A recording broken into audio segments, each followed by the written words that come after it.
বাংলার মুসলমানেরা আল্লাহর দেওয়া তালিকা বাদ দিয়ে মা বাবা, স্ত্রী, সন্তান, নিজের নিকটস্থ লোক, আত্মীয়, প্রতিবেশী এগুলো বাদ দিয়ে একবারে আপনি যদি সিলেটে চলে যান, ওটা কিয়ামতের আগে কবুল হবে? অধিকাংশ মানুষ তো তাই করে। এই শীতে মায়ের খবর নেই, বাবার খবর নেই, স্ত্রীর জন্য খরচ নেই, সন্তানের জন্য নেই, উনি দোয়া চাওয়ার জন্য চলে যাচ্ছে সিলেটে আর বরিশালে।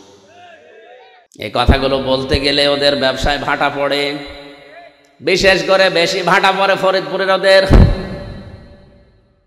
তখন ওরা আন্দাজে একটা কথা ছড়ায় যে উনি পীর বিরোধী, উনি বাবা বিরোধী। হ্যাঁ, আমি বাবা বিরোধী, আসল বাবা না, নকল বাবাগুলোর। আল্লাহর কসম, কোরআন আমার সামনে আছে, আল্লাহর এই তালিকা বাদ দিয়ে কেউ যদি বরিশালে, কেউ যদি সিলেটে, চট্টগ্রামে এদেরকে খাওয়াতে যায়, ওদের খাওয়ানো আর ছাগল খাওয়ানো সমান কি? ওদের না খাওয়িয়ে ছাগল খাওয়ানো ভালো, কারণ ছাগল জবাই করলে গোশত পাওয়া যাবে, আর ওদের এমন এমন শরীর, জবাই করলে গোশত খাওয়া যাবে। অধিকাংশ পীর নামে কলঙ্ক, এত বড় বড় পেট, মহিলারা লজ্জা পায়। আল্লাহ, ছেলে মেয়ে হয় আমাদের আর পেট হয়। কি ভড়ি বানিয়েছ, এত বড় বড় ভড়ি হয়, ও কোন মারা যায় ভড়ির উপরে, আওয়াজ হয় ফটফট করি। কাযালিকা ফাআলাল্লাযীনা মিন ক্বাবলিহিম ফাহাল আলার রুসুলি ইল্লাল বালাগুল মুবিন।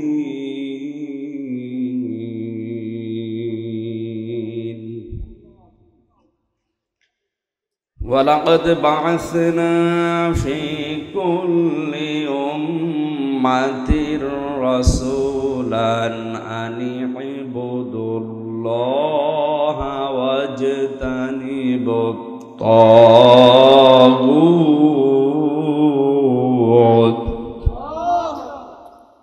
ফামিনহুম মান হাদাল্লাহু ওয়া মিনহুম মান হাক্কাত আলাইহি দালালাহ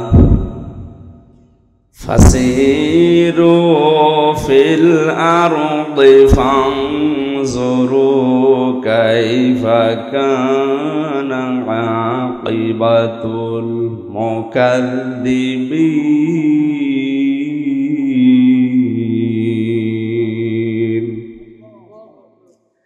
সাদাকতা ইয়া রাব্বানা। عن أبي هريرة رضي الله تعالى عنه قال قال النبي صلى الله عليه وسلم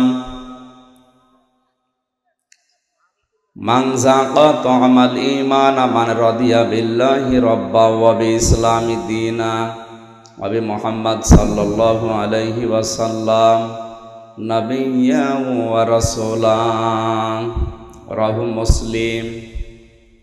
وقال تعالى في شان رسوله وما زادهم إلا إيمانا وتسليما. اللهم صل على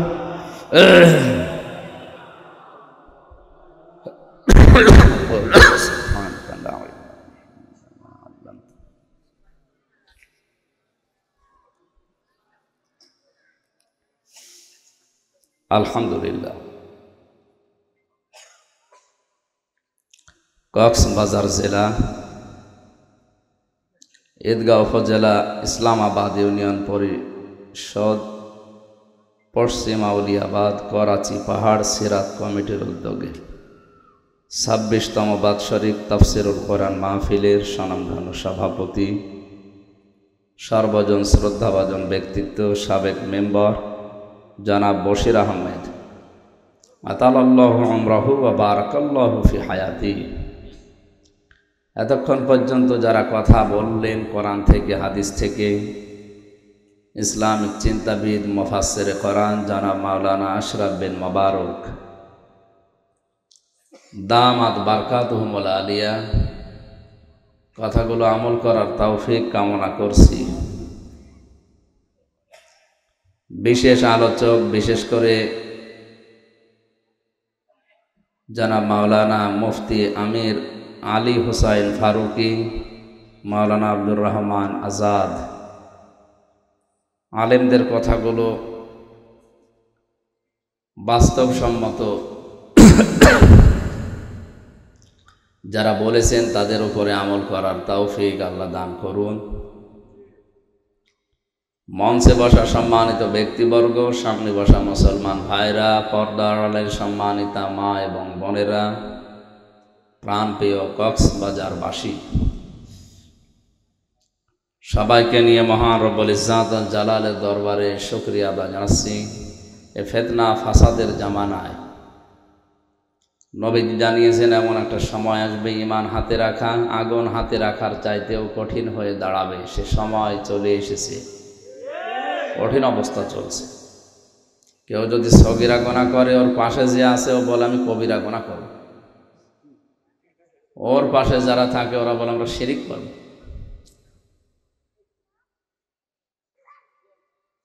আজ অপরাধ করার প্রবণতা বাড়তে বাড়তে মানুষ প্রতিযোগিতা আরম্ভ করেছে। এমন সময় এই এলাকার যুবকেরা সিরাত কমিটির উদ্যোগে কোরআনে কারীম শোনার জন্যে, বসার জন্য একটা পরিবেশ আমাদেরকে উপহার দিলেন। খুশি হয়ে বলেন আলহামদুলিল্লাহ।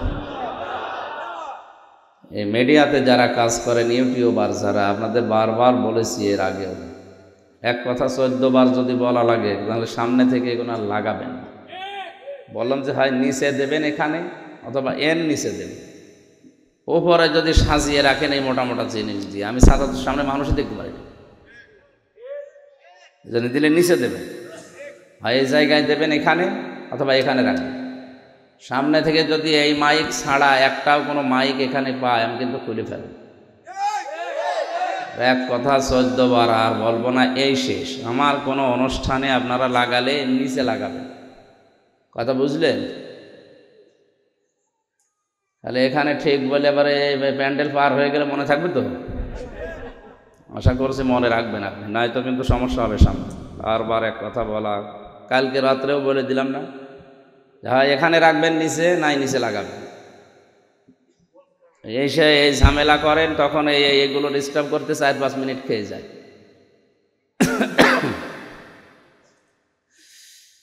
এটা যেহেতু অন্যান্য অনুষ্ঠানদের মতো না, এটা একটা এবাদতের অনুষ্ঠান, আর আমরা এবাদত মনে করে এসেছি।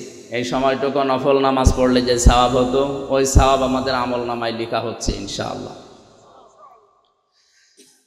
যে আল্লাহ আমাদেরকে কোরআনের এই অনুষ্ঠানে এই কঠিন ভয়ঙ্কর একটা মুহূর্তে আনলেন, বিশ্বনবী মুহাম্মদুর রাসূলুল্লাহ জানিয়েছেন, মানিত্তাবাআল হুদা বিগাইরিল কোরআন আদাল্লাহুল্লাহ।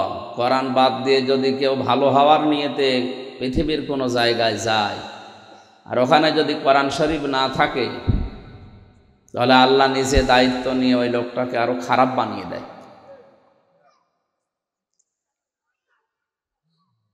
অনেক বড় কথা এটা। আদাল্লাহ ইউদিল্লু বাবে ইফআল থেকে দাল্লা ইয়াদিল্লু যদি দিতেন, তাহলে অর্থ হতো আপনি নিজেই নিজেকে খারাপ বানিয়ে ফেলেছেন।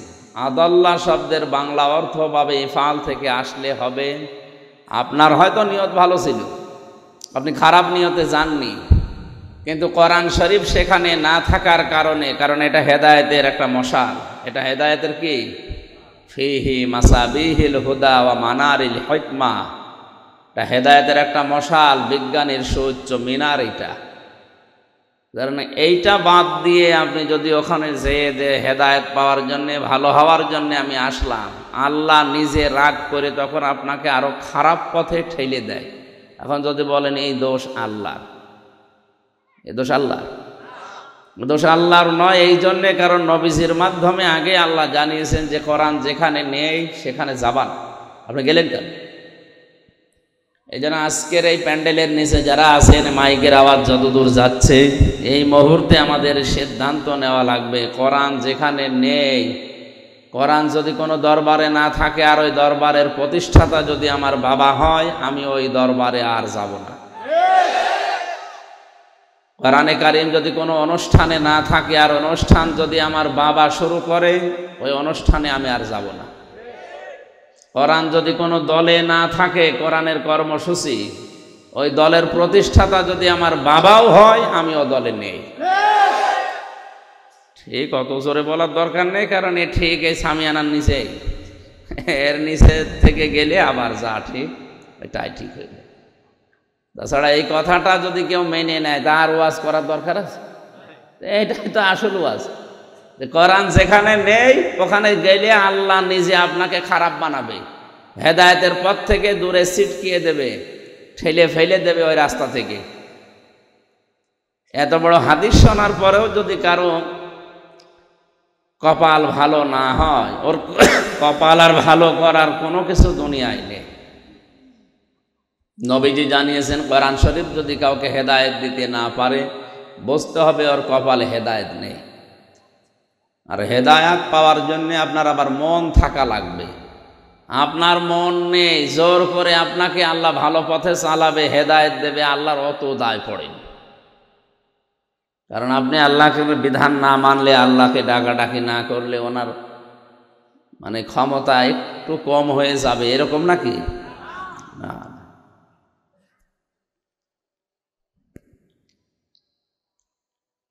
এই জন্য এটা আমার আপনার নিজেদের দায়িত্ব। যেহেতু সিদ্ধান্ত আপনারা বললেন, আমরা নিয়ে ফেলেছি যে কোরআন যদি না থাকে ওখানে আমি যাব না, ওখানে গেলে আমাকে খারাপ বানিয়ে দেবে যখন আল্লাহ নিজে, সুতরাং আমি আর যাব না। রাজি আছি আমরা?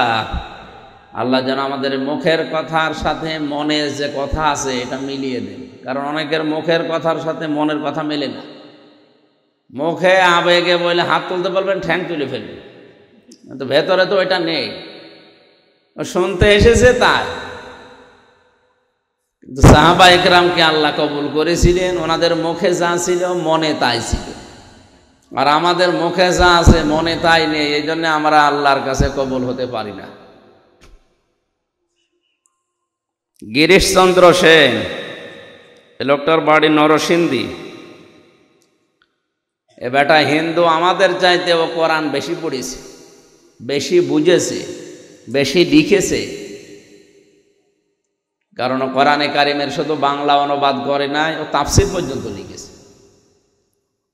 তো বলেন তো, একটা লোক যদি তাফসির লিখতে চায় কোরআন থেকে, কত বড় জ্ঞানী হওয়া লাগে অন্তত কোরআনের ব্যাপারে। এক একটা শব্দের কত অর্থ জানা লাগে। তারপরে তো একটা শব্দের এত একটা অর্থ আপনি মুখস্থ করেছেন, তাফসির করতে পারবেন না। দরবা মানে মারা। দরবা মানে কি? বলেন বলেন। এই যে আঘাত করা, মারা বলে, এই একটা অর্থ আপনি জানেন। কিন্তু দরবা মানে শুধু মারা না, দরবা মানে দৃষ্টান্ত দেওয়া, দরবা মানে সফর করা। এরকম 33টা অর্থ আছে এক একটা শব্দের প্রায়। কোনো শব্দের 99টা পর্যন্ত অর্থ আছে। আপনি জানেন হয়তো একটা, বাকি দরবা মানে এমন জায়গা আল্লাহ দিয়েছেন সেখানে মারা না, সেখানে উদাহরণ দেওয়া, দৃষ্টান্ত দেওয়া অর্থে আল্লাহ দিয়েছেন। আপনি মারা অর্থে দিলেন, আপনারও ঈমান থাকবে না? তাফসীর করা তো দূরের কথা। আশরাফ ভাইয়ের আগে যে মাওলানা কথা বলছিলেন, আমি খাবার খেতে যে একটু কান এদিকে লাগিয়ে শুনছিলাম। ওমা কানা লিমুমিনি ওয়ালা মুমিনাতিন ইযা কাদাল্লাহু ওয়া রাসূলুহু আমরান। এখানে আল্লাহ তাআলা ফাইল, কর্তা।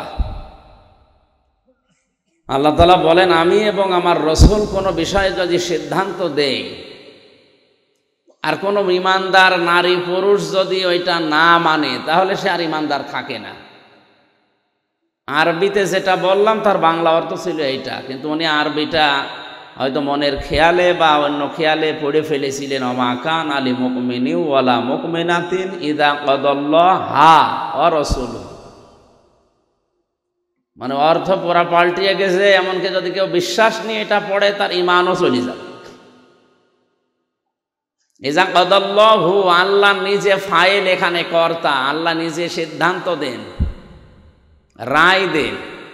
রায় দেওয়ার মালিক একমাত্র আল্লাহ। কে? ফায়সালা করার মালিক কে?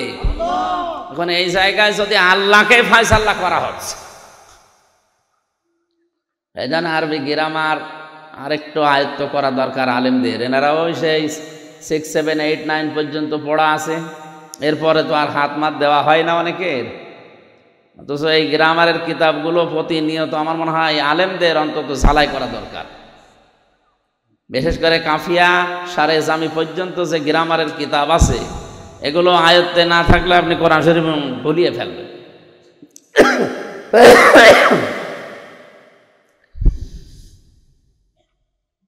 যে এই হিন্দু বেটা কোরআন শরীফের তাফসির পর্যন্ত করেছে, তে আমাদের চাইতে কোরআনও বেশি পড়েছে না কম পড়েছে?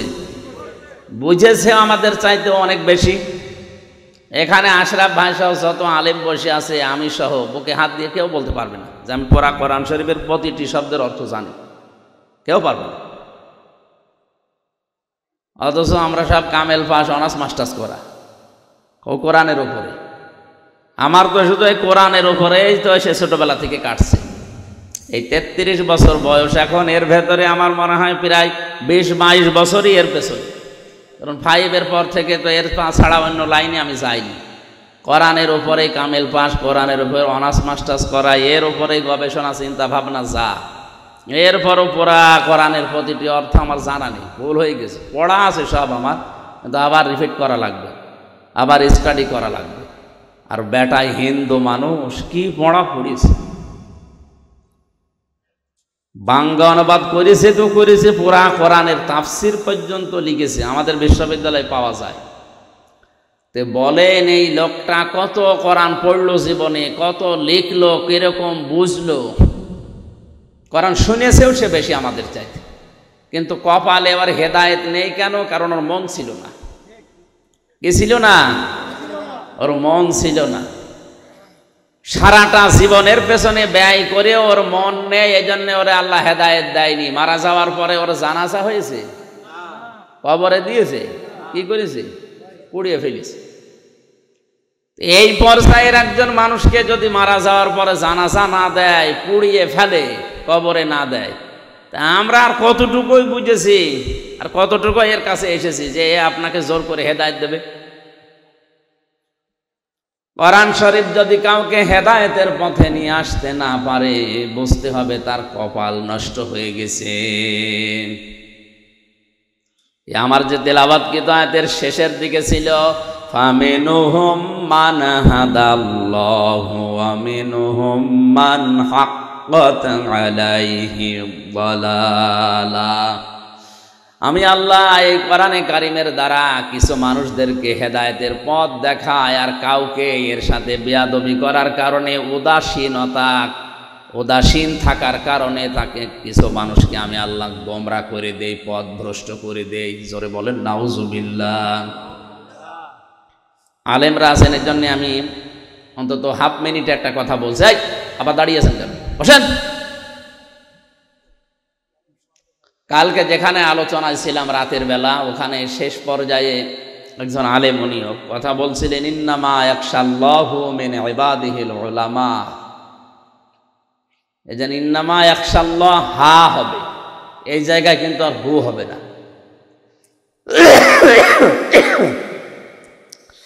শরীর আসলে ভালো না, তো সাপোর্ট করছে না। এখানে যদি ফাইল মফল কেউ না বুঝে, একেবারে গলায় সুর আছে, টান দিয়ে পড়ে গেল। অর্থ এমন পাল্টিয়েছে যে ইমান থাকা দায়। সূরা ফাতিরের 28 নম্বর আয়াতের এই মাঝের অংশটুকু, ইন্নামা ইয়াখশাল্লাহা মিন ইবাদিহিল উলামা। আল্লাহ তাআলা বলেন, অবশ্যই পৃথিবীতে যারা আলেম তারাই আমি আল্লাহকে সবচাইতে বেশি ভয় করি। কিন্তু ইন্নামা ইয়াখশাল্লাহু মিন ইবাদিহিল উলামা, অবশ্যই আল্লাহ আলেমদেরকে বেশি ভয় করে।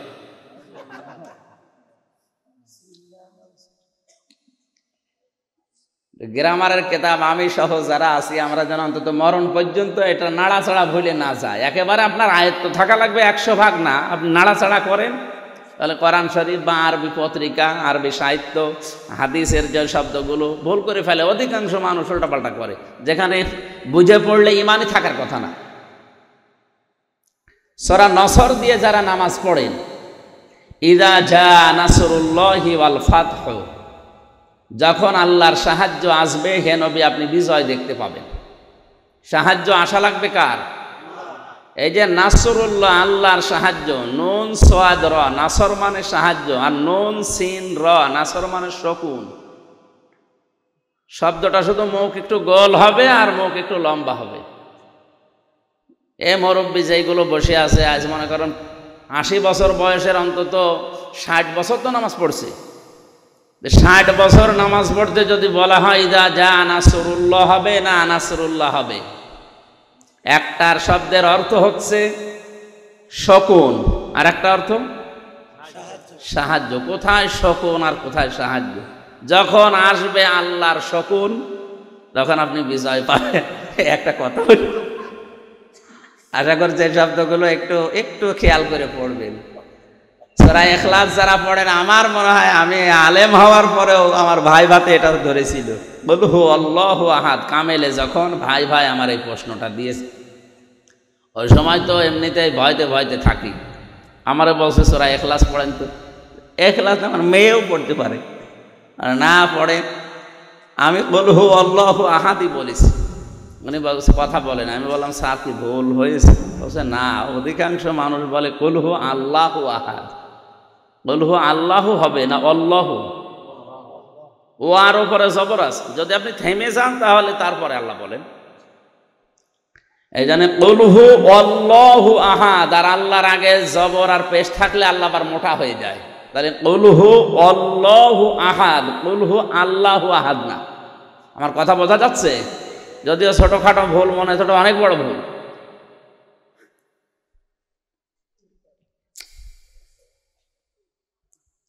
ডক্টর মরিস বুকাইলের নাম শুনেছি। এই যে বিজ্ঞান, সায়েন্স এবং কোরআন নিয়ে যে বইটা লিখে পৃথিবীতে ইতিহাস বানিয়ে দিয়েছে, এই লোকটা কোরআনে কারিমের সূরা নাস একটা মাত্র আয়াত চিন্তা ভাবনা করে মুসলমান তো হয়েছে, এমন মুসলমান হয়েছে আনাকম জানাকম মুসলমান না, মুসলমানের মতো মুসলমান হয়েছে। এই জন্য এটা যদি কাউকে ফিরিয়ে দেয় যে এও আপনাকে ভালো বানাতে পারছে না, আপনি বুঝবেন আপনার কপালে আর হেদায়েত নেই, জাহান্নামে আল্লাহ দেবে। এই জন্যই আপনি তৈরি হয়েছে।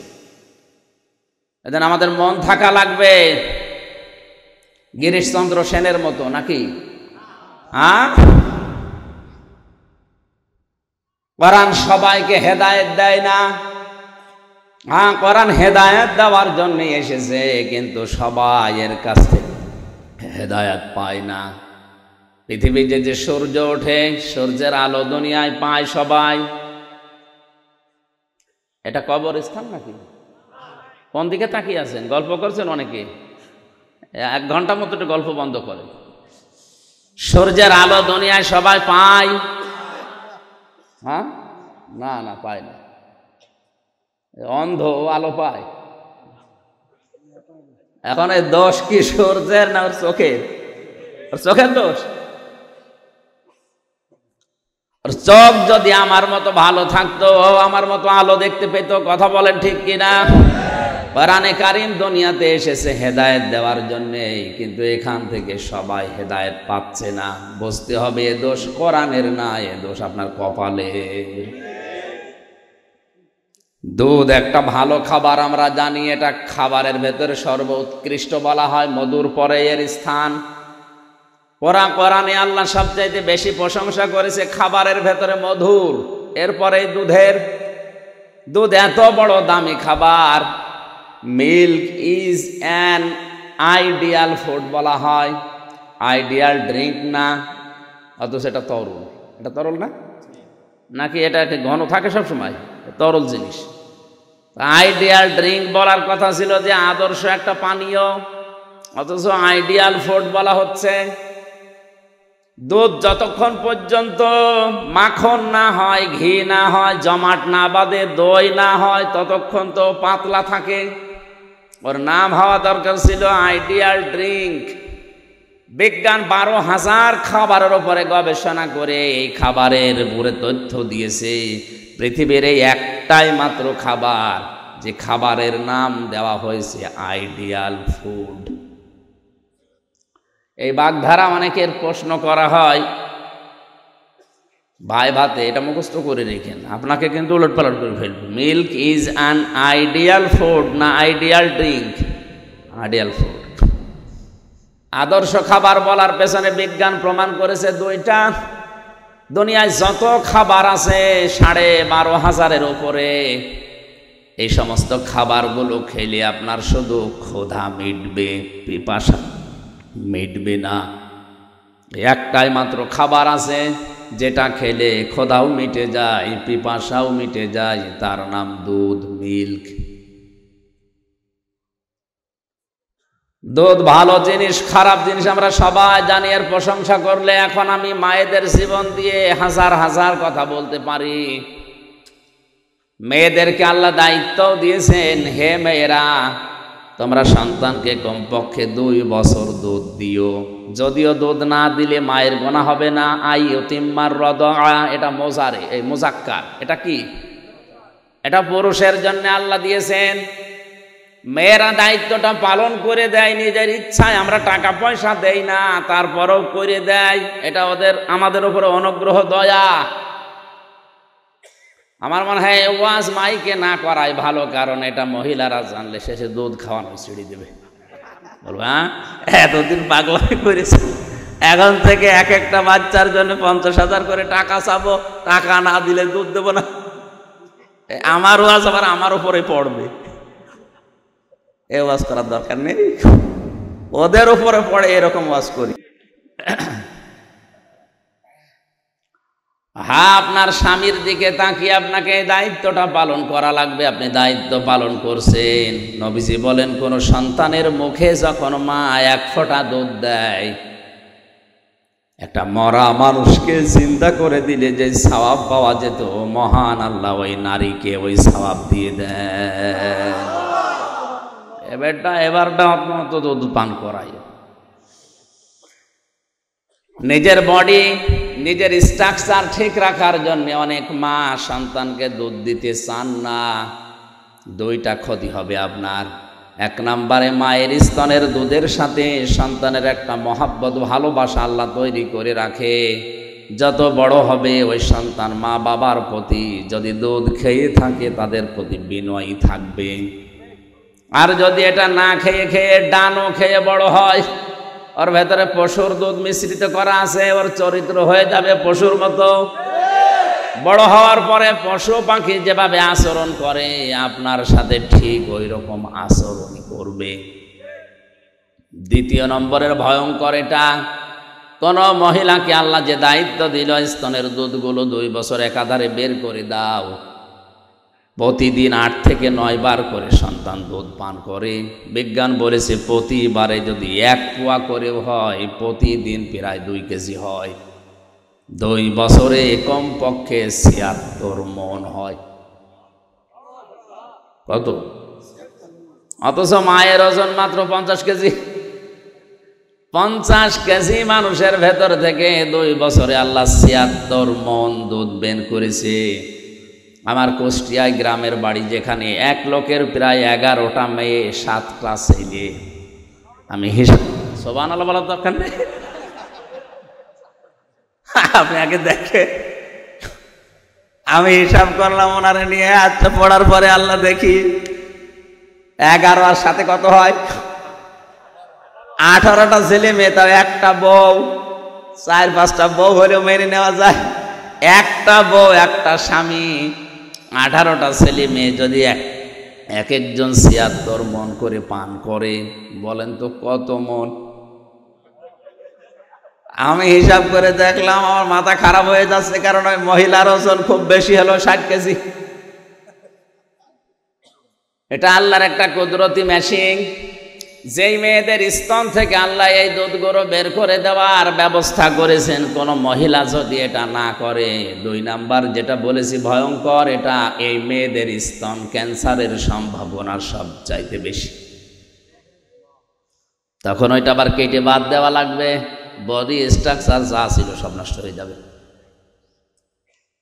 দুধ এত ভালো জিনিস, এত উন্নত জিনিস, কিন্তু দুধ সবার জন্য ভালো না। হ্যাঁ, না না, সবার জন্য ভালো না। যদি কারো আমাশা হয়, ওরা যদি দুধ দেন, ও 24 ঘন্টায় বসে থাকবে টয়লেটে, তাহলে দুধ সবার জন্য ভালো না, এই কোরআনে কারিমও সবার জন্য ভালো না। এটা যে সবার জন্য ভালো না কোথায় আছে? সূরা বানী ইসরাঈলের ৮২ নম্বর আয়াত, অনুনাজ্জিলু মিনাল কুরআনি মা হুয়া শিফাউন ওয়া রাহমাতুল লিল মুমিনিন ওয়া লা ইয়াজিদুজ যালিমিনা ইল্লা খাসারা। একটু ভালো করে, এই কোরআন নাজিল করার ধারাবাহিকতায় এমন এমন বিধান আমি আল্লাহ দিয়েছে যেটা মুমিনদের জন্য রোগ মুক্তির কারণ, শেফা। কিন্তু জালেম ছাড়া ওদের রোগ মুক্ত তো দূরের কথা, ওদের আরো ক্ষতি বৃদ্ধি করবে। সুতরাং এই মাহফিলটার দ্বারা সবার উপকার হবে না। যারা জালেম, যারা নফসের উপরে জুলুম করে, যারা পরিবারের উপরে জুলুম করে, যারা সমাজে দেশে জনগণের উপরে জুলুম করে, তাদের জন্য কোরআন উপকার না, ওদের আরো ক্ষতি বৃদ্ধি হবে, ওদের মুখোশ আরো খুলে যাবে। এই জন্যই ওরা বাধা প্রদান করে। ওরা জানে যে আমরা যা করি এ কোরআন আমাদের পক্ষে আসার মতো একটা আয়াতও আল্লাহ দেয়নি। কিছু কিছু জায়গায় যাবার পরে আগে বলে, হুজুর আমার বিরুদ্ধে বলবেন না। আমি আপনার চিনি, কোথায়? আমার বাড়ি কুষ্টিয়া, আর আপনার বাড়ি কক্সবাজার, জীবনে দেখেইনি আপনার, আমি আপনার বিরুদ্ধে বলবো কি করে? কারণ ও জানে যা বলবে কোরআনে আপনার পক্ষে থাকার মতো কোনো আয়াত তো আমি পাই না। আপনি করেন যে না কি, আপনি বাবার ব্যবসা করেন, বাবার ব্যবসা বৈধ করার জন্য আমার কোনো আয়াত কোরআনে আল্লাহ দিয়েছে? এখন আমার তো নতুন করে নাজিল করা লাগবে। সেই জন্য নেই, যেহেতু যা বলে আপনার গায়ে লাগে। নাটোরের এক ভাই গল্প বলছিল কয়েক মিনিটে, আমি একটু শিক্ষা দেওয়ার জন্য বলছি। মাওলানা রুহুল আমিন ভাই বলছিলেন এক জায়গায় ইমামতি নিয়েছে এক হুজুর, উনি জানে না যে সামনে সভাপতি সাহেব এই কাজ করে। ওয়াজ একেবারে জমার দিন, হাত কানে হাত দিয়ে গলা সুর ছিল, ওয়াজ করছে। আমার ভাইরা, আমার বোনেরা, কোরআনের আয়াত পড়েছে, সুদের আয়াত। ইয়া আইয়ুহাল্লাযীনা আমানুত্তাকুল্লাহা ওয়া যারু মা বাকিয়া মিনার রিবা ইন কুনতুম মুমিনিন। ঈমানদারেরা, আল্লাহকে ভয় করো, আর সুদের যে টাকা পয়সাগুলো তোমাদের সমাজে ছড়ানো আছে, টাকা পয়সা ছেড়ে দাও যদি ঈমানদার দাবি করো। ফাইল্লাম তাফআলু ফাআযানু বিহারবিম মিনাল্লাহি ওয়া রাসূলি ওয়া ইন তুবতুম ফালাকুম রুসু আমওয়ালিকুম লা তাযলিমুনা ওয়া লা তুযলামুন। যদি আল্লাহর এই ঘোষণা শোনার পরে কেউ সুদ ছেড়ে না দেয়, সেজন্য আল্লাহ রসুলের বিরুদ্ধে যুদ্ধ করার জন্য দাঁড়িয়ে যায়। ও ঈদগাহবাসী, আল্লাহ রসুলের বিরুদ্ধে যুদ্ধের ময়দানে কেউ টিকতে পারার কথা? সবাই ওয়াজ শুনে খুশি। মসজিদের সভাপতি যিনি, নামাজ শেষ হওয়ার পরে বলে, হুজুর আমি সভাপতির দায়িত্বে আছি, নিয়েও আসলাম আপনারে, আমি নিয়োগ বোর্ডে আমিই তো সভাপতি, আর আপনি আমারে বাস দিলেন কেন? কারণ আপনি যা বললেন এলাকায় সবাই জানে যে আমি সুদ খাই। আপনি বলার সময় বারবার যে আমার দিকে তাকাচ্ছিলেন, আপনার দিকে আমি তাকিয়ে বললাম, তাকাবো কোথায়? সামনের কাতার আপনি বসে আছে না, আপনি আমার সম্মান নষ্ট করেছেন, আপনারে আমি আর রাখবো না, বিদায় করে দিল। একেবারে শহরের মসজিদ তো গেল উপশহরে, ওখানে যাবার পরে চিন্তা করেছে আজকে আর ভুলেও সুদের আয়াত পড়বো না, আজকে পড়বো একেবারে নরম আয়াত, পড়েছে পর্দার আয়াত। আকারনা ফি বুয়ুতিকুন্না ওয়ালা তাবাররাজনা তাবাররুজাল জাহিলিয়াতিল উলা। সূরা আহজাবের 33 নম্বর আয়াতে আল্লাহ বলেন, হে মেয়েরা ঘরের পরিবেশে থাকবা, বাইরে যদি যাও জাহিলি যুগের মেয়েদের মতো রূপ সৌন্দর্য প্রদর্শন করে বের হবা না। তাবাররুজের অর্থ তাফসিরে খাজেন লিখেছে 3টা। কয়টা? বলেন বলেন। এখানে যাদের মেয়ে আছে, বউ আছে, মা আছে, বেটার বউ আছে, এদেরকে আপনি দেখেন তো এই তিনটার একটাও মেলে কিনা। তিরমিজি শরীফের হাদিস, তাবাররুজের তিনটা অর্থ এখন বলা হবে তাফসিরে খাজেন থেকে, একটাও যদি মিলে যায় জান্নাতের ঘ্রাণ পর্যন্ত ওই মহিলা পাবে না। শুধু ওই মহিলা পাবে না তা না, ওর গার্জিয়ান যারা, ওর বাবা, ওর বড় ভাই, ওর স্বামী আর ওর বড় ছেলে, এই চারজনও পুরুষ মানুষ পাবে না জান্নাতের ঘ্রাণ, এবং কি ওই মহিলার সাথে জাহান্নামে যাওয়া লাগবে। তাবাররুজের এক নাম্বার অর্থ হচ্ছে মেয়েরা যখন রাস্তাঘাটে আসার জন্য বের হয় তখন ওদের সাজগোজ বেড়ে যায়। মেয়েরা সাজতে নিষেধ নেই, ঘরের ভেতরে তো থাকেন ময়লা কাপড় পরে, ময়লা শরীর নিয়ে বাইরে আসার সময় আপনার সাজগোজ কে দেখবে? আপনার এটা দেখার জন্য একমাত্র হকদার বানিয়েছে আল্লাহ, আপনার স্বামীকে। এটা বাদ দিয়ে দুনিয়ার কাউকে নিজের দিকে আকৃষ্ট করার জন্য, বাহাবা পাওয়ার জন্য যদি কোনো মহিলা সাজে, এটা তাবাররুজ। এটা কি? দ্বিতীয় নম্বর অর্থ হচ্ছে মেয়েরা যখন রাস্তাঘাটে আসে তখন ৮-৬০ পোশাক পরে, ছোট খাটো। এই যে মেয়েরা চশমায় জামা পরে, এটা হারাম। পুরুষের জন্যেও যদিও এটা জায়েজ নেই, কারণ পেশাব করতে গিয়ে বসতে পারেন না, এই জন্য চশমায় জামা পরা ঠিক না, শরীরে অনেক ক্ষতিও হয়। পোশাক হবে ঢিলা ঢালা। যে মেয়েরা ঘরের ভেতরে 13 হাত কাপড় পরে থাকে, বাইরে আসার সময় 1 পিস পরে বের হয়। কি আমি পেয়েছি? আগে শুনতাম 4 পিসের জায়গায় 3 পিস, 2 পিস। এখন কলেজ বিশ্ববিদ্যালয় যারা আসে অধিকাংশ ওদের এমন পিস, 1 পিস, 1 পিস দিয়ে পুরো শরীর কভার করা।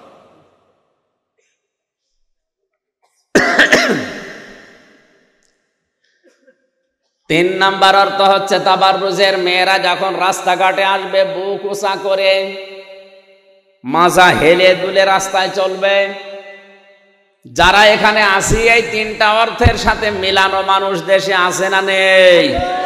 100 জনের প্রায় 98 জন। এই কথা বলেন। অনেক কানে হাত দিয়ে সুর করে ওয়াজ করছিল, মানুষ সবাই খুশি। সেক্রেটারি বলছে, হুজুর কি বললেন? আমার বউ বেড়াকে চাকরি করে, সবাই জানে। আপনি একেবারে হাটে হাড়ি ভাঙলেন। আপনি যা যা বলছেন সবই তোমার মিলে যাচ্ছে। আপনি মনে হয় আমার উদ্দেশ্য করে বলেছেন, আপনারে আমি রাখবো না। শেষ পর্যন্ত দিলে বিদায় করে বলছে, গেলাম এমন জায়গায় একেবারে নাটোর চলন বিলের ভেতরে, অন্তত এখানে যেন এরকম মানুষ না থাকে। হ্যাঁ, ওখানে আছে। আজকে আমি আর সুদের আয়াত, পর্দার আয়াত কিছু পড়বো না, বয়ান না করি, আরবিতে খুতবা দেবো যেন কেউ না বুঝে। বয়ান বাদ দিয়ে আরবিতে খুতবা দিয়ে একেবারে নামাজ পড়াচ্ছে। চিন্তা করছে এমন সূরা দিয়ে নামাজ পড়াবো, কোরআনে কারিমের দিল বলা হয় যেটা সূরা ইয়াসিন। নামাজ শুরু করেছে, ইয়াসিন ওয়াল কুরআনিল হাকীম। গলা সুর ছিল তো, টান দিয়ে যখন পড়েছে মানুষ সবাই খুশি। নামাজের পরে সভাপতি, ক্যাশিয়ার যেটা আছে টাকা দেয়, ডাক দিয়ে বলে, হুজুর আপনি কি করলেন? মসজিদের সভাপতির নাম ইয়াসিন, আর ওর বাপ মরে গেছে, ওর নাম হাকিম। আপনি প্রথম দিন জমায় এসে ওই বাপ বেটার নামে দোয়া করেন, সূরা পড়েন। আমি যে ক্যাশিয়ার আপনারে টাকা দেব, আমার নামে কোনো সূরা নেই, আমি আপনার নামে সূরা পাবো কোথায়? আপনার নাম হচ্ছে বাবর আলী, বাবর আলীর নামে কোনো সূরা আছে না? আপনারে আমার নামে সূরা করা লাগবে আগামী জমায়, সামনের জমায়। যদি আমার নামে সূরা না পায় আপনার আমি টাকা দেব না। চিন্তা করছে সামনের জমায় বাবর আলী নামে কোন সূরা আছে কিনা। কোরআন শরীফ পড়ে দেখে না বাবর আলী কোন সূরা আছে, কিন্তু আজকে তোর নাম বলা লাগবে। সূরা ফাতিহা শেষ করার পরে চিন্তা করছে, আল্লাহ আমাকে একটা মিলিয়ে দাও, কি পড়ি? নামাজের ভেতরেও পড়েছে, ইয়া বাবর আংতা কালবন ওয়াবুহু খিনজির জাদ্দুহু হিমার ওয়া ইন্নাহুম লাজাহিলুন। আল্লাহু আকবার বলার দরকার নেই, এটা আয়াত না, এর অর্থ একেবারে উল্টা পাল্টা। সুর দিয়ে যখন পড়েছে ক্যাশিয়ার তো খুশি, জাস্ট অন্তত আমার নামে একটা সূরা হয়ে গেছে। হুজুর এমন সূরার অর্থ বলেন, অর্থ বলেছে, হে বাবর নিশ্চয় তুই কুকুর, তোর বাবা শুকর, তোর দাদা গাধা, তোর 14 বংশ মূর্খ জাত। আমি হাসির জন্য বলি নাই, বাস্তবে এটাই। জালেম যারা, এ জালেমদেরকে খুশি করার মতো কোনো আয়াত আল্লাহ কোরআনে দেয়নি, যা দিয়েছে সবর বিরুদ্ধে।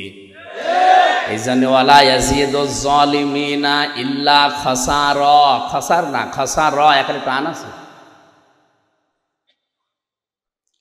আমরা যারা কোরআন শুনতে এসেছি, অন্তত আমাদের মন যেন আবু বকরের মতো হয়। আবু জেহেলের মতো হলেও নবী এসে যদি কোরআন শোনায়, তাও আপনার হেদায়েত হবে না।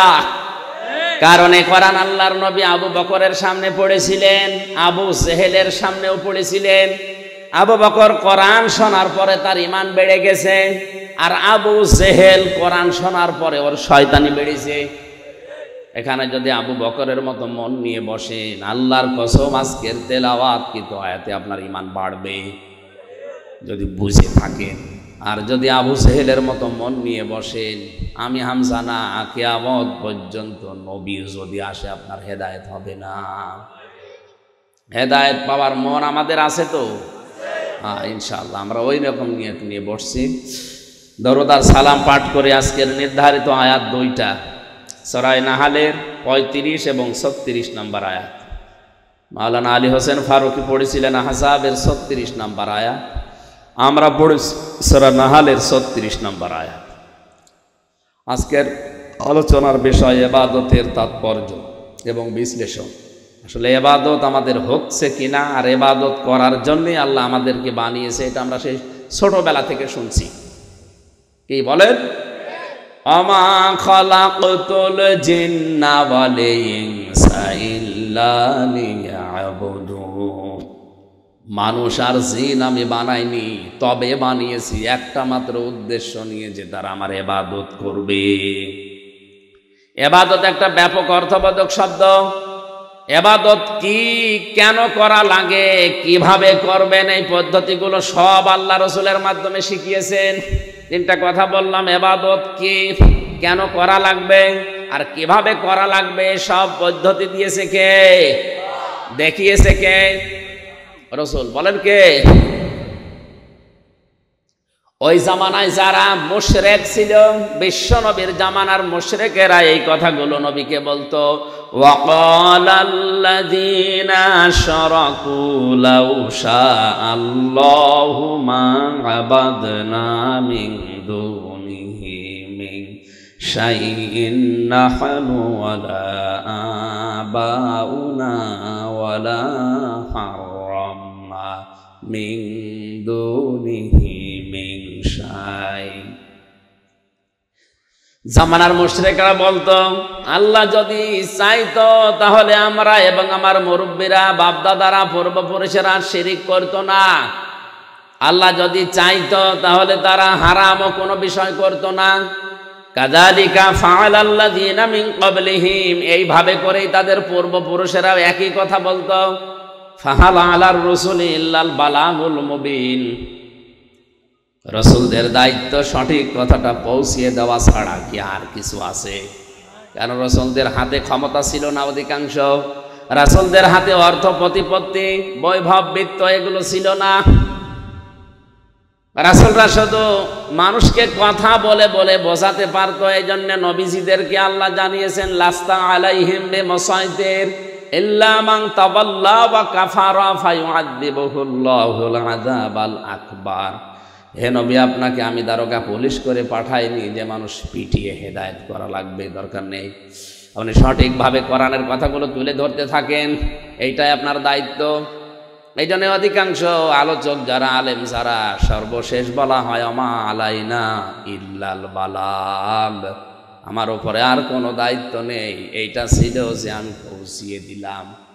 সুতরাং আজকেও আমিও পৌঁছিয়ে দেব আজকের আয়াতের কথাগুলো, আমার দায়িত্ব শেষ। এখানে যারা উপস্থিত এই মিডিয়ার মাধ্যমে যত মানুষের কানে যাবে সবার দায়িত্ব হয়ে পড়বে এই কথা নিয়ে বাড়ি যেয়ে চিন্তা ভাবনা করা। আমার প্রশ্ন, এখানে একটা গান আছে, এই আয়াত দিয়ে একটা গান বানিয়েছে একজন নামকরা শিল্পী। এ গান বলতে বলতে সে মারা গেছে, যে যেমন নাচাও তেমন নাচি, পুতুলের কি দোষ। এরকম একটা গান শোনেননি? এই গানের গোড়া কি? আপনারা তো এই লাইনের না, এই লাইনের লোক নেই এখানে। এই যে দুনিয়া কিসেরও লাগিয়া, কত যত্নে গড়াইছে সাই, যেমন নাচাও তেমনি নাচি, পুতুলের কি দোষ। এই কথা বলে আজ অনেকে নিজেকে সেভ করতে চাচ্ছে। এই কথা মুশরিকদের, লাউশা আল্লাহু মা আবাদনা মিন দুনিহি মিন শাইইন নাহনু ওয়ালা আবাউনা ওয়ালা হাররামনা মিন দুনিহি মিন শাই। ১৫০০ বছর আগে মুশরিকরা এটা বলতো যে আল্লাহ যদি চায় তাহলে আমরা আমার পূর্বপুরুষেরা শিরিক করতাম না, আল্লাহ চাচ্ছে এই জন্যে আমরা করি। অনেক মানুষের প্রশ্ন, আমার কপালে যা লেখা আছে আমি তো সেইটাই করব, এটা আমার দোষ কি? বলেন, এটা বলেন না কেন? সবে কদরে সবে বরাতে যেহেতু আমার ভাগ্য লিপিবদ্ধ হয় যে 1 বছর আমি কি খাবো কি করব, তাহলে আমার খারাপ হওয়ার পেছনেও দায়ী আল্লাহ, ভালো হওয়ার জন্যও দায়ী আল্লাহ, আমার কোনো অসুবিধা নেই। মানুষের ভাগ্য 2 প্রকার, এটা সঙ্গে সঙ্গে লেখা হয় আর একটা আগের থেকে লিখে রাখা হয়। এই যে মোবাইলটা, কোথায় চাপ দিলে খুলবে, কোথায় চাপ দিলে এটা বন্ধ হয়ে যাবে, এটাকে এখন আমি দিলাম নাকি যখন বানিয়েছে তখন দেওয়া আছে? এক কথা বলে না কেন? যখন বানিয়েছে তখন এর ভেতরে ডিভাইস দেওয়া আছে যে আপনি লাল বাটনে টিপ মারলে এটা বন্ধ হয়ে যাবে, সবুজ বাটনে টিপ মারলে এটা খুলবে, এটা দেওয়া আছে মনে করেন 5 বছর আগে যখন এটা বানিয়েছে। এখন যদি এই জায়গায় এসে আপনি কিয়ামত পর্যন্ত গোতাগুতি করেন, লাল বাটন বাদ দিয়ে কিয়ামতের আগে এটা খুলবে? বলেন বলেন। এখন দোষ কি আমার নিজের না এই মোবাইলের? আপনার কপালে যা লেখা আছে আপনি তাই করছেন, বিষয়টা এমন না আপনি এরকম করবেন। এটা যেহেতু আল্লাহ ভবিষ্যৎ পর্যন্ত জানে, এই জন্য উনি আগে লিখে রেখেছেন এই পদ্ধতিগুলো। এরকম 1টা 2টা না, কোটি কোটি এরকম সূক্ষ্ম বিষয় উল্লেখ করা আছে আপনার এই ভাগ্যের ভেতরে। এটা সূরা কাহাফের ভেতরে একটা আয়াত আল্লাহ দিয়েছেন, ওখানে এই তাফসীর পাওয়া যায়।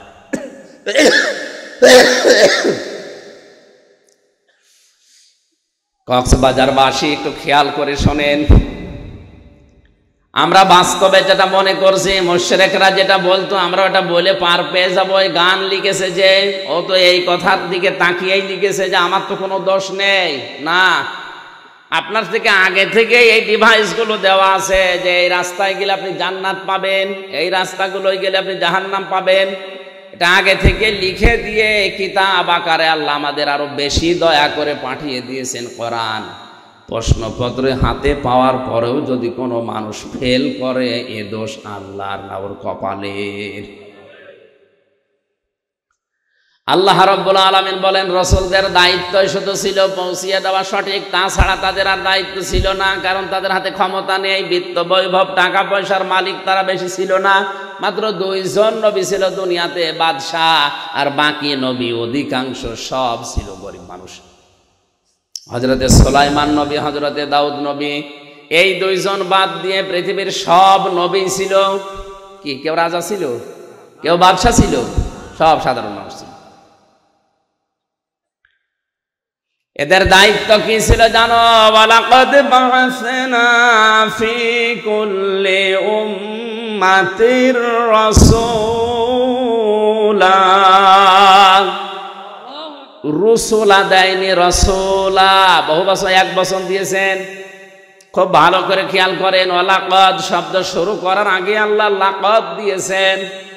লাম একটা, কদ একটা, যদিও লাকদি একটা, এরপরে আবার লাম একটা, কদ একটা, দুইবার তাকিদ দিয়ে গ্যারান্টি দিয়ে আল্লাহ আগের আয়াতের সাথে মিল করে বললেন, আমি প্রতিটি জনপদের জন্য রাসূল পাঠিয়েছিলাম। প্রত্যেকটা রাসূলের কর্মসূচি ছিল দুইটা। প্রতিটি নবী তার জাতির লোকের কাছে এসে এই কথা বলতো, আনি আবুদুল্লাহ, আল্লাহর ইবাদত করো। কার? বলেন বলেন কার? আপনি মিলাবেন এখান থেকে আদম নবী থেকে শুরু করে মুহাম্মদুর রাসূলুল্লাহ পর্যন্ত প্রত্যেকের দাওয়াতের পদ্ধতি দুইটা। প্রতিটি নবী এসে বলেছে আনি আবুদুল্লাহ, আল্লাহর ইবাদত করো। এই জন্য নবীদের ইবাদতের ভেতরে কোনো ঝামেলা আমরা পাইনি।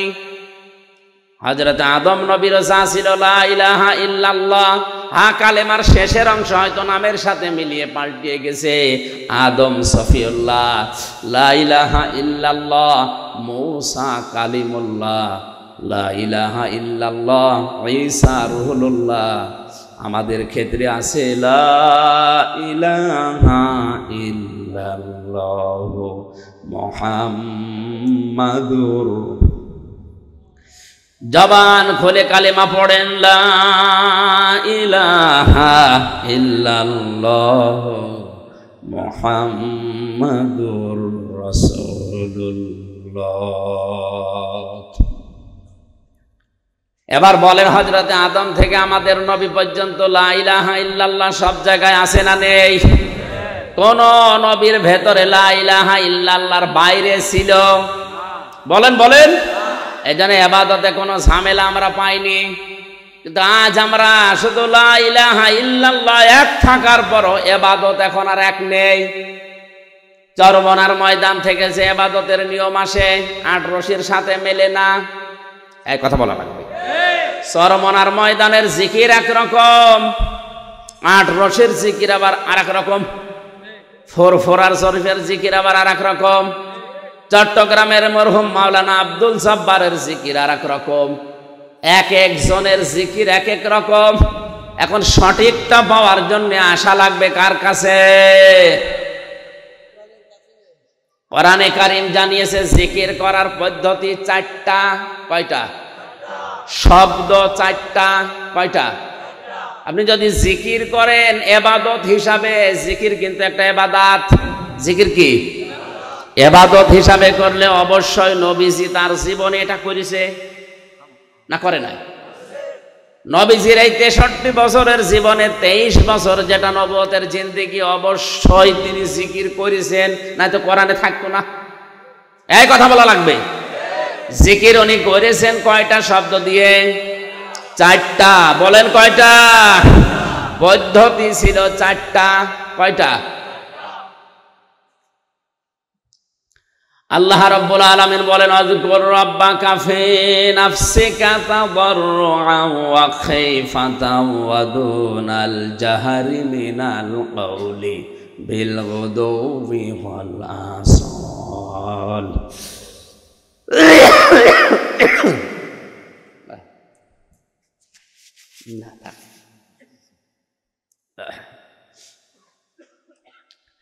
সূরা আরাফ শেষের আগের এই আয়াতটায় আছে, তোমার রবকে স্মরণ করো, জিকির করো, তাকে ডাকো 4টা পদ্ধতিতে। 1 নম্বরে মনে মনে, 1 নম্বরে ফি নাফসিকা, 2 নম্বরে তাদাররুআন ভীত সন্তুষ্ট হয়ে, খাইফাতান গোপনে, দুনাল জাহরি মিনাল কওলি উচ্চ আওয়াজ বাদ দিয়ে।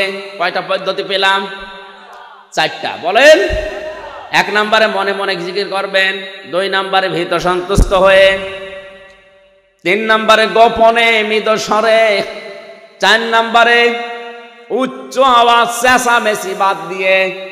তাহলে সারা বাংলাদেশের 48,000 দরবার এখন, এর চাইতে বেশি এখন। আমি তো 3 বছর জেলে ছিলাম, আমি জানি না। এর আগের জরিপ বলছি 20 সালের, 48,000 পীর এখানে এই দেশে। এতগুলো দরবার আছে। বলেন বলেন।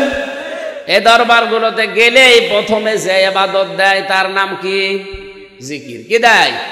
এটা যেহেতু ইবাদত, জিকির দিয়ে দিচ্ছে, এই চারটা শব্দের সাথে মিলানো লাগবে। সুবহানাল্লাহ, আলহামদুলিল্লাহ, লা ইলাহা ইল্লাল্লাহ, আল্লাহু আকবার, এই চারটা। আর জিকিরের এই চারটা শব্দ বাদ দিয়ে যা আছে ওগুলো দোয়া দরুদ, ওগুলো জিকির ইবাদত হিসাবে করলে শব্দ ছিল নবীজির এই চারটা। সিস্টেম বা পদ্ধতি ছিল কয়টা? যেই দরবারে যাবেন আমি নিষেধ করছি না, এই চারটা শব্দ দিয়ে যে জিকির দেয় আর এই চারটা নিয়মে যদি করতে বলে, এমন ভাবে জিকির আরম্ভ করেছে ফজরের আজানের আগে এলাকার অসুস্থ মানুষের ঘুম ভেঙে যায়। আপনার এই নফল ইবাদত করতে গিয়ে যদি কোনো মানুষের ঘুমের ডিস্টার্ব হয়, বিঘ্ন হয়, তাহলে আপনি শেষে সওয়াবের পরিবর্তে আরো গুনাহ হয়ে যাবে। ইবাদত প্রত্যেকটি নবী এসে জানিয়েছে আনি উবুদুল্লাহ, আল্লাহর ইবাদত করো। এখানে শব্দের দিকে তাকান, আনি উবুদুল্লাহ, হা আছে, আনি উবুদুল্লাহ, হু যদি কেউ বলে আল্লাহ আমাদের ইবাদত করেন, ইবাদত করা লাগবে আমাদের না আল্লাহর? বলেন বলেন, ইবাদত কি? দ্বিতীয় নম্বর বলেছে অজিতানিবুত তাগুত, আর তাগুত ছেড়ে দাও। তাগুতের অর্থ আমরা সামনে যাব ইনশাআল্লাহ। প্রতিটি নবী যখন বললেন যে আল্লাহর ইবাদত করো, তাহলে আল্লাহর ইবাদতটা কি? ইবাদত প্রধানত আমাদের এই মানব জীবনে 9টা। কয়টা? 9 প্রকার। আমি 9 শ্রেণীতে ভাগ করে পেয়েছি কোরআনে কারিমে এবং হাদিসে। 1 নম্বরে মানুষ যদি ইবাদত আরম্ভ করে তার ব্যক্তিগত জীবন থেকে শুরু করা লাগবে। ব্যক্তিগত জীবনের ইবাদত কি? একটু এই মাসলাটা একটু খেয়াল করবেন, হ্যাঁ, যারা আলেম আছেন তারা। এইদিকে তাকান। আমার এই 33 বছর বয়স, আমি যত ভালো ভালো কাজ দুনিয়ায় করেছি, নামাজ, রোজা, হজ, যাকাত, মানুষকে দান সাদকা করা, যত ভালো কাজ দুনিয়ায় করেছি, পাপের কাজগুলো নয়, বাদ দিলাম। ভালো কাজ আমি যতটুকুই করলাম এই 33 বছর বয়স পর্যন্ত, এটা আল্লাহর দরবারে কবুল হয়েছে কিনা এটা বোঝা যাবে না? মানে 100% বোঝা যাবে। হাদিস তিরমিজি শরীফ, নবীজি বলেন মানুষের ইবাদত বন্দেগী কবুল হয়েছে কিনা বুঝতে পারবে তখন যখন দেখবে ওই লোকটা মানুষের সাথে আচরণ কেমন করে। মানুষের সাথে যদি ও হাসি মুখে কথা বলে, ওয়াকুলু লিন্নাসি হুসনা, মানুষের সাথে হাসি মুখে কথা বলাও ইবাদত। আর এগুলো যখন আল্লাহ দেখে তখন আস্তে আস্তে জাহান্নামের কাজ থেকে ওকে সরিয়ে জান্নাতের কাজের দিকে এগিয়ে দেয়। এটা কোরআনে নেই। কোথায় আছে? আবেগে বলছেন আপনি? হ্যাঁ আছে, উনি হয়তো জানে না। সূরা আলে ইমরান 4 নম্বর পারা 13 নম্বর পৃষ্ঠার 12 নম্বর লাইনে 185 নম্বর আয়াতে আছে, মাঝের অংশে আছে ফামান যুহজিহা আনিন নারি ওয়া উদখিলাল জান্নাতা ফাকাদ ফাজ। আল্লাহ পাক বলেন ওই লোকটার জীবন সফল যাকে আমি আল্লাহ আস্তে আস্তে করে জাহান্নামের কাজগুলো থেকে সরিয়ে সরিয়ে জান্নাতের কাজের দিকে ঠেলে দেয়। এ তাওফিক সবার হয় না। যাদের জীবনের ইবাদত বন্দেগী আল্লাহর কাছে কবুল হয় তাদেরকে আল্লাহ এই রাস্তা থেকে সরিয়ে সরিয়ে জান্নাতের কাজগুলো করার তাওফিক দেন। জোরে বলেন আল্লাহু আকবার। কাদের জীবনে এমন হচ্ছে আমি জানি না। তাহলে ব্যক্তিগত জীবনের ইবাদতগুলো আমাদের ঠিক করা দরকার। কথা থেকে শুরু। এমন কোন কথা মানুষের সামনে বলা যাবে না যে কথা বললে মানুষের অন্তরে দুঃখ লাগে। আর আমরা দুঃখ না, মানুষের অন্তর চিরে ফেটে মরে যাক তারপরেও কথা আমার বলাই লাগবে। এক একটা শব্দের ভেতরে লক্ষ লক্ষ কথা লুকিয়ে আছে। আমার সময় দিয়েছে মাত্র 1 ঘন্টা 10 মিনিট, এই জন্য খুব তাড়াতাড়ি করছি। দ্বিতীয় নম্বরের মানুষের ইবাদত হচ্ছে তার পারিবারিক জীবনে। কোন জীবনে? পারিবারিক জীবনে সবচাইতে বেশি হকদার আপনার কাছে আপনার মা, এরপরে মা, এরপরে মা, এরপরে বাবা, এরপরে স্ত্রী। এইদিকে তাকান। কয়বার বলেছি মার কথা? পরপর 3 বার মায়ের কথা দেওয়ার পরে 4র্থ নম্বরে বাবা। এরপরে আছে আপনার স্ত্রী, ভালো ব্যবহার পাওয়ার ক্ষেত্রে এদের তালিকা, এরপরে সন্তানাদি, এরপরে আপনার পরিবারস্থ লোকগুলো, এরপরে আপনার প্রতিবেশী, এরপরে আস্তে আস্তে তামাম দুনিয়া। এই সিরিয়ালটা মনে হয় আমি বানালাম। কোথায় আছে বলেন তো? সূরা বাকারা 2 নম্বর পারার 12 নম্বর পৃষ্ঠার 12-13 নম্বর লাইনে আছে, 214-15 নম্বর আয়াত। ইয়াসআলুনাকা মাযা ইউনফিকুনা কুল মা আনফাকতুম মিন খায়রিন ফালিল ওয়ালিদাইনি ওয়াল আকরাবিন ইলা আখিরি আয়াত। আল্লাহ পাক বলেন, হে আমাকে জিজ্ঞাসা করে যে টাকা পয়সা আমি এখন কামাই করা শিখেছি, উপায় করতে পারি, এ টাকা পয়সা খরচ করব কোথায়? আপনি বলেন ভালো ভালো কাজে খরচ করবা, ভালো কাজে ব্যয় করবা। দুনিয়াতে আর যত ভালো কাজ, তার 1 নাম্বার ভালো কাজ মা বাবার জন্য ব্যয় করা। কার জন্যে বলেন? বলেন। কোন মানুষ যদি মায়ের জন্য বাবার জন্য 1 আঁটি পানও কিনে দেয়, তাও মনে করবেন ওটা আল্লাহর রাস্তায় সাদকা করলাম। সুবহানাল্লাহ বলে। মায়ের জন্য কেউ যদি একটা স্যান্ডেল কিনে দেয়, ওইটাও আল্লাহর রাস্তায় সাদকা করার সওয়াব হয়। মা বাবার নাম দেওয়ার পরে আল্লাহ দিয়েছেন আল আকরাবিন, নিকট আত্মীয় যারা আছে। এই দুনিয়ায় সব চাইতে বেশি নিকটে থাকে মানুষের জন্য তার স্ত্রী। বলেন বলেন। স্ত্রীর চাইতে কাছাকাছি কেউ থাকে? তাহলে 2 নম্বরে নাম স্ত্রীর। মার বাবা যেহেতু একসাথে, এরপরে 3 নম্বরে স্ত্রী, এরপরে আরো নিকটে থাকে স্ত্রীর পরে যেটা তারা সন্তানাদি, এরপরে সন্তানের পরে ভাই, ফুফু, চাচা, এগুলো, এরপরে প্রতিবেশী, এরপরে আশপাশের লোকগুলো, এরপরে দুনিয়ার মানুষ। যান খরচ করার যে তালিকা আল্লাহ দিল, এই তালিকা আজ বাংলাদেশ, ভারত আর পাকিস্তান ভুলে গেছে।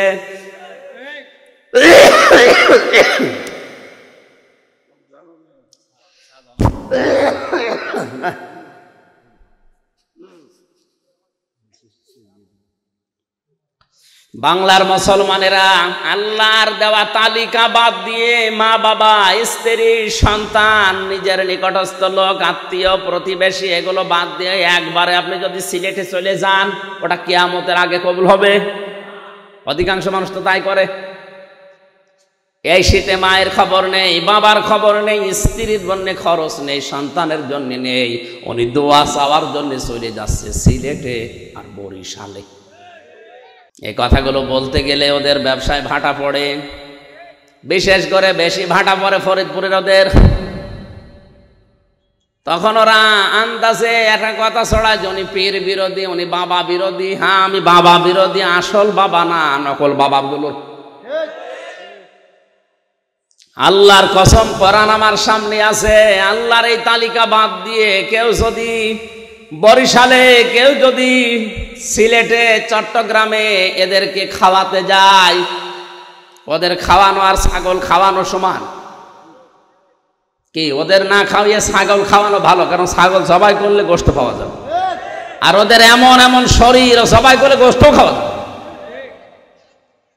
অধিকাংশ পীর নামে কলঙ্ক, এত বড় বড় পেট, মহিলারা লজ্জা পায়। আল্লাহ, ছেলে মেয়ে হয় আমাদের আর পেট হয়।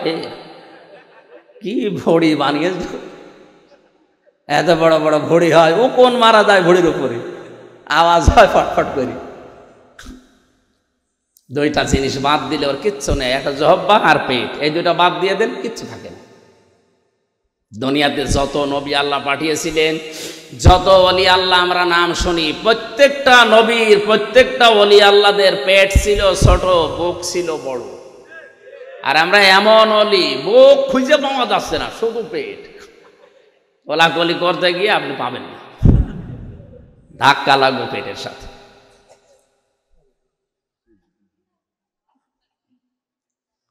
এর বাইরে রাজনৈতিক দলে যারা আছে, এদের আবার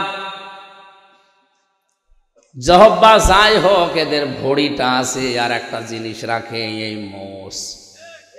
এত বড় বড় মোষ রেখে দিয়েছে, মনে হচ্ছে জেনারেল ওসমানী। বড় মশলা মানুষগুলো দেখলে আমার মনে হয়, আল্লাহ, এই মানুষগুলো মধু খায়, দুধ খায়, ঘি খায়, মাখন খায়, দই খায়, কি করে খায়? এ তো খাওয়ার কথা না। কুষ্টিয়ার বড় বাজারে একবার এক চাষারে বললাম, চাষা আপনার বয়স তো খুব বেশি না, এ মোষগুলো তো কয়েকদিন আগেও কাঁচা ছিল, পাকলো কবে? বাবাজি মোষ পাকা না, সকালে দুধ খেতে যে সর লেগেছে। মোষের বহর দেখিছে?